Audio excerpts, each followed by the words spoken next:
नमस्कार, उत्तराखंड की खबरों में आपका स्वागत है। मैं हूं आपके साथ सुरभि राजपूत। बुलेटिन की शुरुआत करेंगे। सबसे पहले बात करेंगे राजधानी देहरादून की, जहां पर मुख्यमंत्री पुष्कर सिंह धामी जोशीमठ को लेकर सचिवालय में आपातकालीन बैठक कर रही हैं। बैठक में आपदा प्रबंधन विभाग के सभी अधिकारी भी मौजूद रहे और इसके अलावा सचिवालय के वरिष्ठ अधिकारी भी बैठक में मौजूद रहे। जोशीमठ नगर में भूधसाव से दरारें आने का सिलसिला फिर से शुरू होने लगा है और इसी कड़ी में 2 दिन पहले यहां सिंघधार वार्ड के कुछ मकानों में हल्की दरारें आई हैं, जबकि कुछ पुरानी दरारें बढ़ गई हैं, जिससे क्रेकोमीटर भी चटक गए और अब मनोहर बाग वार्ड के खेतों में पुरानी दरारें बढ़ने लगी है, जिससे लोगों को चिंता फिर से सताने लगा है। धामी सचिवालय के अधिकारियों के साथ बैठक कर रहे हैं। कल यानी कि 10 फरवरी को पीएमओ में जोशीमठ को लेकर बैठक भी होनी है।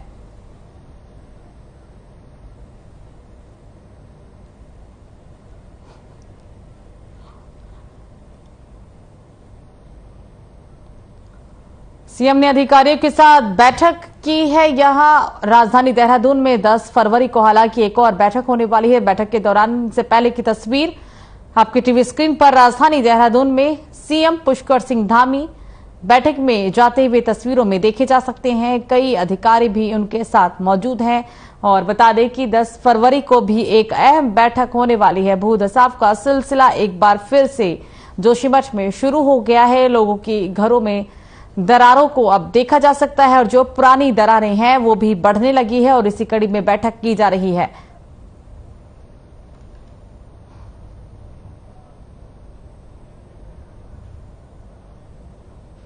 तो वहीं पौड़ी में सरकार आपके द्वार कार्यक्रम का आयोजन चला रही है और जिसके मद्देनजर पौड़ी के वर्ष गांव में मुख्यमंत्री के निजी सचिव धर्मेंद्र पयाल पहुंचे और इस दौरान उन्होंने जिला स्तरीय अधिकारी और ग्रामीण संघ मिलकर एक बैठक का भी आयोजन किया। बैठक में ग्रामीणों ने गांव की समस्याओं से मुख्यमंत्री के निजी सचिव को रूबरू भी कराया।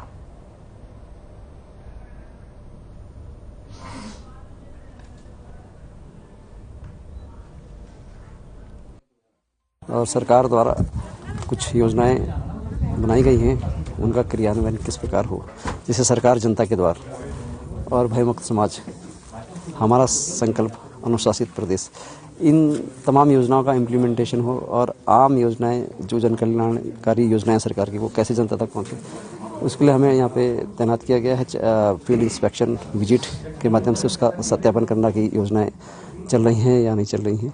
उसके उद्देश्य से ग्राम का आज भ्रमण है। कैवर्स गाँव आज चिन्हित किया है और अभी ग्राम सभा कैवर्स में यहाँ के ग्राम प्रधान जी से और अन्य ग्रामवासियों से मुलाकात भी और विभागीय अधिकारी भी साथ में हैं।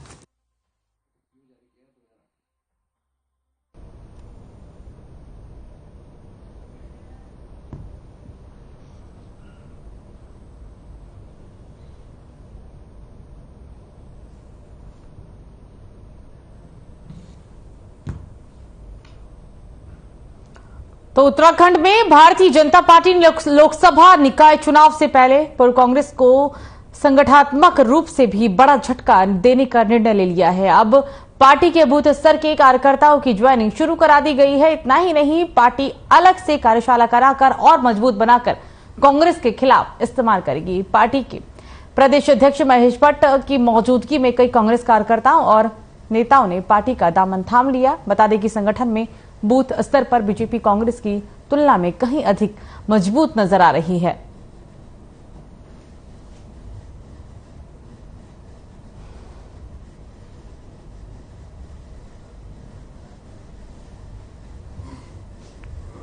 देखिए, बहुत से बूथ के ऐसे कार्यकर्ता जो कांग्रेस में लंबे समय तक काम कर रहे थे, उनका ये रहता कि बड़े बड़े नेताओं को तो आप ले रहे हैं, लेकिन हमारी संस्था के लिए भी कोई प्लान बनाइए।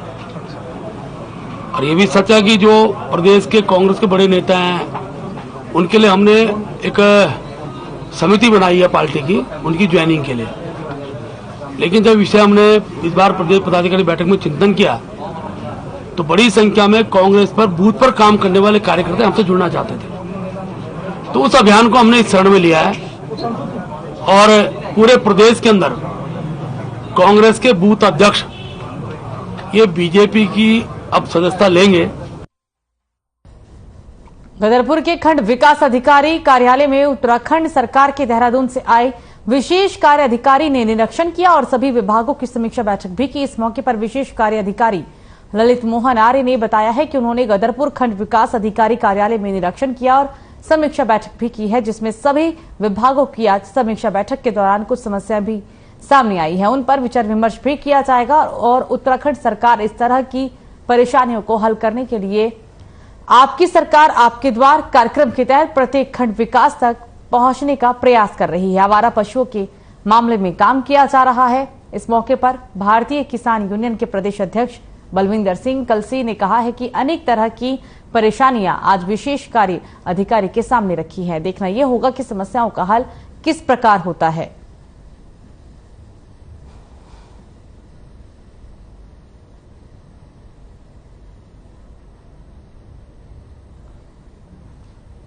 हमारा सरकार जनता के द्वार एक कार्यक्रम है। हमारा संकल्प अनुशासित प्रदेश भयमुक्त समाज सरकार का जो संकल्प है उसके उद्देश्यों की पूर्ति के लिए भ्रमण पर हम लोग आए हैं। पब्लिक की समस्याएं क्या, अंतिम व्यक्ति तक सरकार की योजनाओं का क्रियान्वयन हो पा रहा है नहीं हो पा रहा है, यह देखने लगने जाता है। सारे जिलों पर सरकार की ओर से लोगों को भेजा जा रहा है। तो खबर उधम सिंह नगर के जसपुर से, जहां गांव राजपुर में उप जिलाधिकारी और राजस्व विभाग की टीम ने अवैध खनन पर कार्रवाई की और मौके से अवैध खनन करते हुए एक डंपर और एक जेसीबी मशीन को भी सीज किया। बता दें कि राजपुर गांव में अनीश नाम के एक व्यक्ति को 1000 घन मीटर मिट्टी की परमिशन दी गई थी, लेकिन अनीश को जिस खेत से मिट्टी की परमिशन मिली थी उसके अलावा दूसरे खेत से मिट्टी भी उठवा रहा था और जिसकी शिकायत पर उप जिलाधिकारी और राजस्व विभाग की टीम मौके पर छापेमारी करने के लिए पहुंची। इस दौरान उप जिलाधिकारी ने कहा है कि अनीश को 1000 घन मीटर मिट्टी उठाने का परमिशन दिया गया था, लेकिन पिछले 3 दिनों से शिकायत मिल रही थी कि ये लोग और खेतों से मिट्टी उठवा रही है, जिस पर छापेमारी करते हुए एक डंपर और एक जेसीबी मशीन को सीज कर लिया गया है।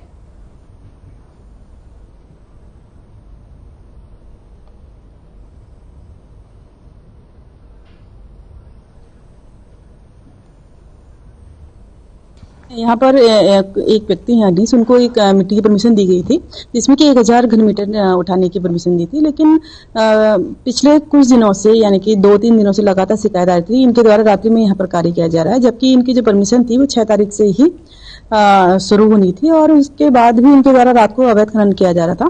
तो अभी हमको शिकायत मिलने पर हमारी पूरी टीम यहाँ पर मौके पर मौजूद थी और तो देखा कि इन्होंने जहाँ पर परमिशन मिली है 342 नंबर 343 नंबर के जो खेत है उसमें 500 घन मीटर की मिट्टी निकाली है, लेकिन इसके साथ ही जो लगा हुआ खेत है इससे कुछ दूरी पर ही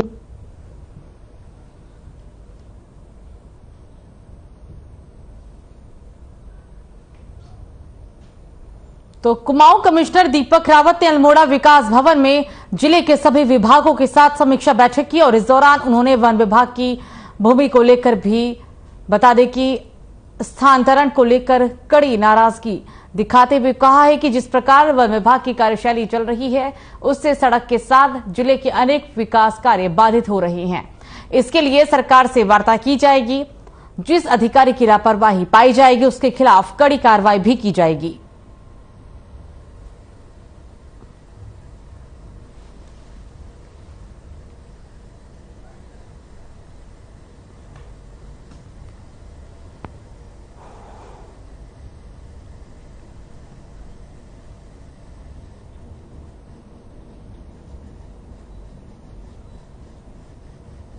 मुख्यमंत्री जी के निर्देश हैं, एक तो जो भी हमारे विकास कार्य हो रहे हैं, इंफ्रास्ट्रक्चर प्रोजेक्ट्स हैं, ये समय रहते समयबद्ध तरीके से हों। उसी क्रम में आज जो 5 करोड़ से ऊपर की योजनाएं हैं उनकी समीक्षा अल्मोड़ा जिले में की गई। इसके अलावा जो डिस्ट्रिक्ट स्टेट प्लान्स हैं, सेंट्रल प्लान्स हैं, उनको देखा गया। फॉरेस्ट जो काम कर रही है उनको देखा गया और पुलिस की ओर से जो कार्रवाई हो रही है उसकी भी समीक्षा की गई। कुल मिला के तो स्थिति संतोषजनक है। केवल फॉरेस्ट के केस में मुझे समीक्षा करने में पता चला है कि जो कॉम्पेंसेटरी फॉरेस्टेशन के लिए जमीन चिन्हित है, जो लगभग 500 हेक्टेयर से ऊपर है, उसको बड़ी सरसरी तौर पे खारिज किया जा रहा है, जिससे कि बहुत से विकास कार्य अल्मोड़ा के लटके हुए हैं। तो राजधानी देहरादून में उत्तराखंड लोक सेवा आयोग से नाराज अभ्यर्थियों ने सैकड़ों की संख्या में सरकार और आयोग के खिलाफ प्रदर्शन किया है। बता दें कि पेपर लीक मामले को लेकर छात्रों का उग्र प्रदर्शन देखा गया। साथ ही बता दें कि छात्र छात्राएं लगातार सीबीआई जांच की मांग भी कर रही हैं। मौके पर एसएसपी देहरादून एवं जिलाधिकारी देहरादून भी पहुंची हैं।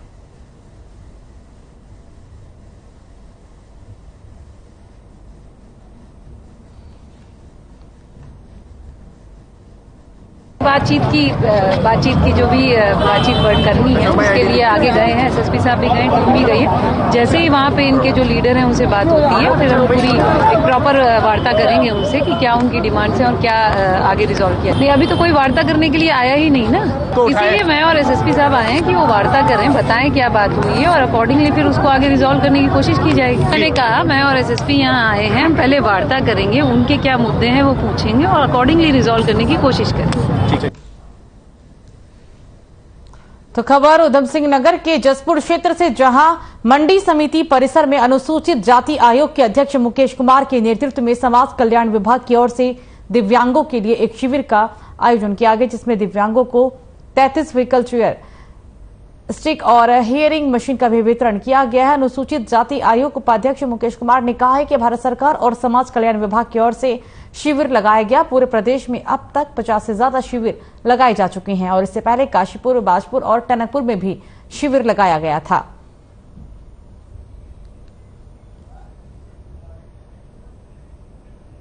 देखिए, भारत सरकार के सामाजिक न्याय मंत्रालय और हमारे समाज कल्याण के द्वारा ये कैंप शिविर लगाया गया है और ये ऐसे शिविर प्रदेश में लगभग हम 50 के आसपास लगा चुके हैं और ये अभी इससे पहले काशीपुर में बांटे थे, बाजपुर और टनकपुर में और 11 तारीख को खटीमा में है।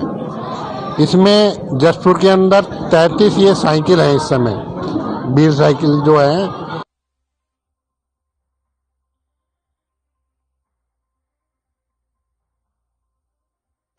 तो वैलेंटाइन डे के दिन कोटद्वार की सड़कों, पार्कों और रेस्टोरेंट में अगर कोई प्रेमी युगल दिखाई दिए तो उनकी मौके पर ही पंडित बुलवाकर शादी करवा दी जाएगी। और आपको बता दें कि इस दौरान दीपक ने चेतावनी देते हुए कहा है कि सनातन धर्म को आज पाश्चात्य संस्कृति में खतरे में डाल रही है और वैलेंटाइन डे इसी का एक उदाहरण भी है। दूसरी ओर दीपक बजरंगी की इस चेतावनी के बाद स्थानीय प्रशासन ने साफ कहा है कि शहर की कानून व्यवस्था के साथ अगर कोई खिलवाड़ करेगा तो उसके खिलाफ कड़ी कार्रवाई की जाएगी।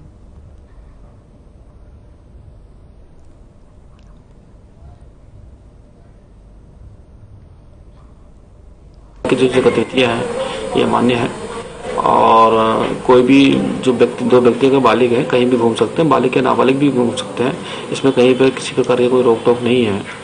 और अगर इस प्रकार से अगर किसी संगठन के द्वारा इस प्रकार से अपना बयान किया गया है तो उस दिन हम पुलिस व्यवस्था के माध्यम से उसको चाक चौबंद कराएंगे तथा इस प्रकार की कोई भी अप्रिय घटना को रोकने का पूरा प्रयास भी किया जाएगा। और देखिए, कल एक संज्ञान में आया है कि तुर्की में एक यहाँ से मूल निवासी जो यहाँ के रहने वाले हैं, ये बंगलोर में किसी कंपनी में काम करते थे, उसके माध्यम से तुर्की गए हुए थे। तो उनका कहना है, उनके परिजनों का कहना है कि ये तुर्की में रुके हुए थे जहाँ पर भूकंप से काफ़ी नुकसान भी हुआ है और उनका फ़ोन जल दे रहा है। इस संबंध में हमने अपने उच्च अधिकारियों को भी पत्र प्रेषित कर दिया है। तो अपने स्तर से भी हम लोगों द्वारा इसमें जांच की जा रही है कि वो कब गए थे और क्या अभी वो सुरक्षित है या नहीं है। डे एक पाश्चात्य त्योहार है जो कि एक षड्यंत्र के तहत हमारे हिंदू समाज के युवाओं को भ्रष्ट करने के लिए यहाँ पर इसको थोपा गया है और हमारी संस्कृति को नष्ट करने के लिए इस प्रकार के आयोजन किए जाते हैं। और इस विषय में संप्रदाय विशेष के लोग भी कभी कभी बहुत बड़ी घटनाओं को इसकी आड़ में अंजाम देते हैं, जैसा कि हम प्रत्येक वर्ष देखते हैं। इस बार हिंदू युवा वाहिनी ने फैसला किया है कि हम लोग पार्कों में, रेस्टोरेंट में और जहां भी इस तरह के चिन्हित स्थान है जहां पर इस प्रकार के लोग जाते हैं, बच्चे जाते हैं, हम उनको जाकर के समझाने का प्रयास करेंगे, उनको बताएंगे कि ये हमारी संस्कृति नहीं है।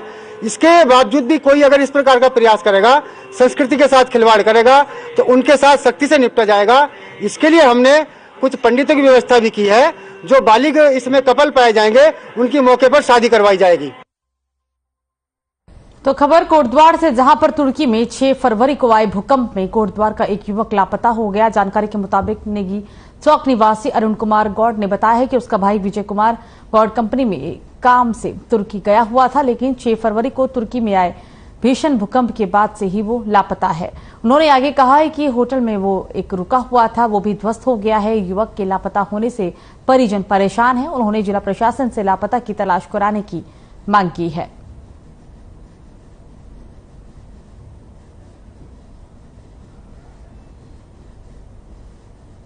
फिर जब मुझे पता चला तो उसका होटल जहाँ जिस जगह पे रह रहा था वहाँ पे उनकी होटल था, तो होटल पूरा धराशायी हो गया है। और तब से अभी तक आज तक उससे कोई मेरा संपर्क नहीं है। अभी तो किसी से कोई मतलब कोई कॉल नहीं आया, मुझे कोई जवाब नहीं आया। आप लोगों के थ्रू कल से मैं मीडिया से ही बात कर रहा हूँ, तो अभी जाके अभी भी कोई मतलब किसी प्रशासन से मेरी कोई, मैंने कल एडीएम साहब को भी एक लेटर लिख के भेजा हुआ है, तो अभी तक तो कोई जवाब नहीं आया मेरे पास। कि मैं एक यहाँ से मूल निवासी जो यहाँ के रहने वाले हैं, ये बंगलोर में किसी कंपनी में काम करते थे, उसके माध्यम से तुर्की गए हुए थे। तो उनका कहना है, उनके परिजन का कहना है कि ये तुर्की में रुके हुए थे, जहाँ पर भूकंप से काफ़ी नुकसान भी हुआ है और उनका फ़ोन जल दे रहा है। इस संबंध में हमने अपने उच्च अधिकारियों को भी पत्र प्रेषित कर दिया है, तो अपने स्तर से भी हम लोगों के द्वारा इसमें जाँच की जा रही है कि वो कब गए थे और क्या अभी वो सुरक्षित है या नहीं है।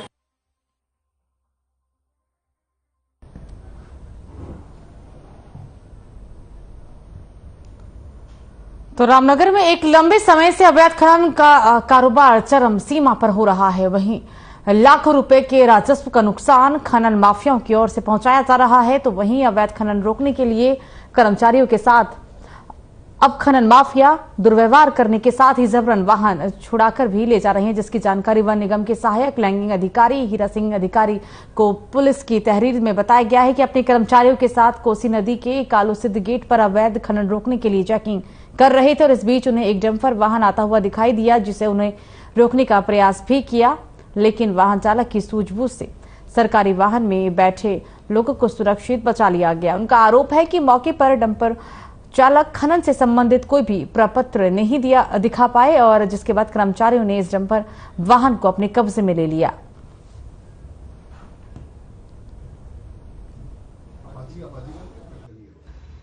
हमारे प्रभागी वो वनाधिकारी पहुंच गए थे गेट पे, तो मैं जा रहा था वहाँ, तो गाड़ी मेरे रास्ते में मैंने इनसे साइड मांगी, तो इन्होंने साइड नहीं दी मेरे को। तो मैं फिर जैसे तैसे बचा के निकला, तो इसने और मोटरसाइकिल मेरे से आगे लगा दी। उसके बाद मैंने आगे जाके मैं गाड़ी रोकी, मैंने इसी गाड़ी को हाथ दिया, तो इसने मेरे को धक्का मुक्की करके एक तरफ को कर दिया और गाड़ी अपनी वहाँ से निकाल दी। और उसके बाद फिर मैंने सीओ साहब को फ़ोन करा, सीओ साहब ने वहाँ पुलिस भेजी और फिर मैंने तहरीर यहाँ दी है। देखिए, कल कालूसिद्ध गेट पे वन निगम की तरफ से कुछ वारदात के संबंध में एक तहरीर थाने में प्राप्त हुई है और तहरीर के आधार पर हमारे द्वारा विधिक कार्रवाई की जा रही है। तो नशे की लत में पड़ चुके लोगों के लिए एक बेहतर खबर है। आपको बता दें कि एम्स ऋषिकेश में एडिक्शन ट्रीटमेंट फैसिलिटी सुविधा शुरू की गई है और जिसके तहत नशे में पड़ चुके लोग एम्स पहुंचकर निःशुल्क रूप से सुविधा का लाभ उठा सकते हैं। चिकित्सकों का दावा है कि इस ट्रीटमेंट के जरिए धीरे धीरे संबंधित व्यक्ति नशा करना छोड़ देता है और इस सुविधा का शुभारंभ देश के गृह मंत्री अमित शाह के वर्चुअल रूप से किया गया है। अपने संबोधन में गृह मंत्री ने कहा है कि देश को नशे की लत से बचाने की जिम्मेदारी प्रत्येक नागरिक को उठाने की जरूरत है। लोगों को जागरूक करने की भी जरूरत है, तभी नशे के खिलाफ चलाए जा रहे सरकार के अभियान को पूर्ण रूप से सफलता मिल सकेगी। मौके पर एम्स के निदेशक प्रोफेसर मीनू सिंह, डीएम देहरादून सोनिका के साथ और भी लोग मौजूद रहे और साथ ही उन्होंने जनादेश में सभी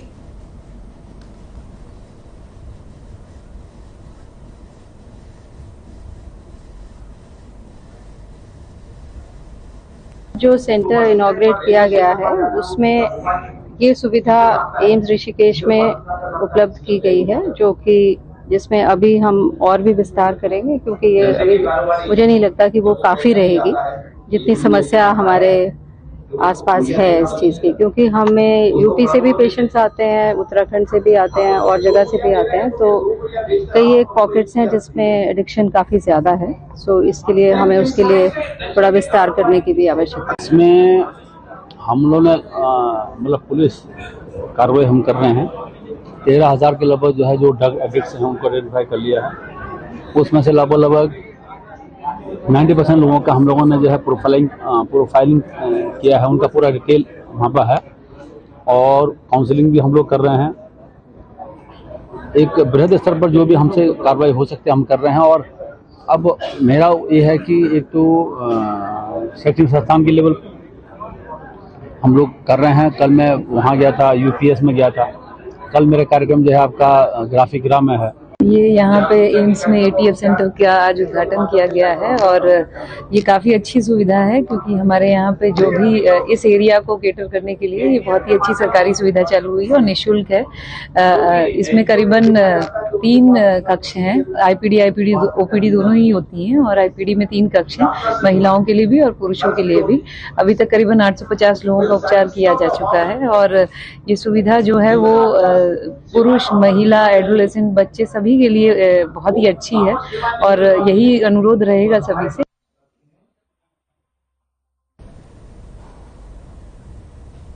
तो रुड़की में चोरों के हौसले बुलंद है। बता दें कि पिरान कलियर क्षेत्र के रहमतपुर ग्राम में चोरों ने चलती लाइन के ट्रांसफार्मर से तार और सभी उपकरण चोरी कर लिए हैं।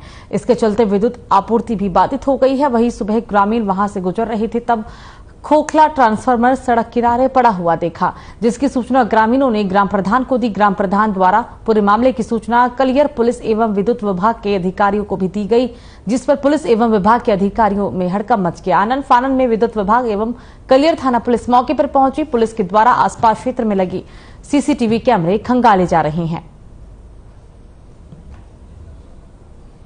ट्रांसफार्मर के तार उपकरण चोरी किए गए हैं। फिलहाल पुलिस मामले की जांच पड़ताल में जुट गई है और जो भी आसपास में सीसीटीवी कैमरे लगाए गए थे उन्हें खंगाला जा रहा है। तस्वीरें हम आपको दिखा रहे हैं रुड़की के उस गांव की जहां पर चोरों ने इस घटना को अंजाम दिया। ट्रांसफार्मर के तार उपकरण चोरी कर लिए गए। बीती रात की ये घटना है। मामले की जांच में पुलिस जुटी हुई है।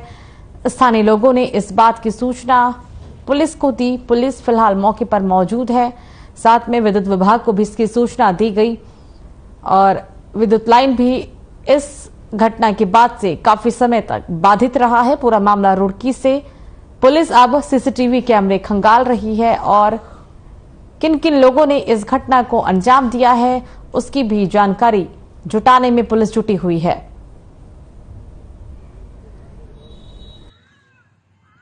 स्कूल के सामने ट्रांसफार्मर रखा था 250 का, मैं आई था और जो चोरी हो गया रात 2 महीने के लगभग ही हुए। ट्रिपिंग आई 5 मिनट में कर दिया काम। अब निकालना है सामान तो पता नहीं कितनी देर में, 5 मिनट में सप्लाई चालू हो गई। आए थे यहाँ राहुल गिरी। तो अब क्या आगे की प्रक्रिया क्या है? पुलिस वाले आए वो जांच करेंगे अपना। तहरीर दे दी।